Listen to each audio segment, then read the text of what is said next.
Ringtone, there's a time Willy Paul put up a poster. Alikuwa anasema he wanted to vie as an MP in Mathare.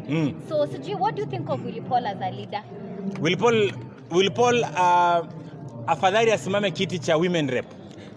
Willy Paul ni kiongozi mzuri sana wa Maslay Queen. Willy Paul hawezi ongoza chochote, anaweza ongoza Maslay Queen. Kwa sababu nawaonanga kila siku nikiona Willy Paul na msichana yellow kwa gari mpya. Kila siku Willy Paul tunakutana sana, ni kijana rafiki yangu sana. Lakini warembo naonanga Willy Paul na change venye una change toothpick. Okay, Ringtone, what do we expect in this year from you?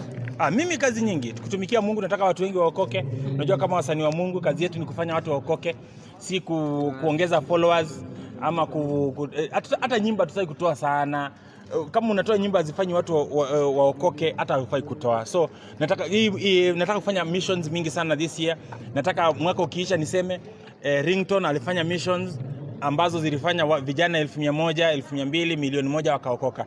Kwa sababu mimi nimetoka mbali, kutoka kuwa chokora, kutupwa na mama, baba hujalewa. Unajua mimi sometimes nafikiri nimetoka kwa familia ya kitajiri, lakini nimekuwa chokora. Kufika hapa mbali nimefika ni Mungu. Naomba tu Mungu aweze kunisaidia, niweze kunyenyekea venye ninanyenyekea. Actually the most humbled musician Kenya ni mimi. Yaani mtu ambaye ananyenyekea, anaheshimu watu, anaheshimu Mungu ni mimi. Hata mkiangalia kama akina Mojishoto baba wako na kiburi, wanafuga ndevu mingi.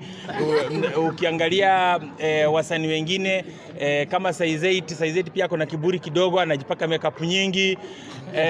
Ukiangalia yani wasanii, ule msanii ambaye hana makeup, hana mambo mingi, amenyenyekea ni Ringtone.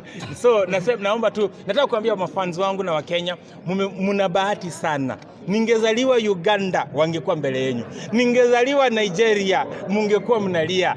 Mna bahati sana nilizaliwa Kenya, na mimi nitaendelea mpaka nife, nitaendelea kuinua bendera ya Yesu.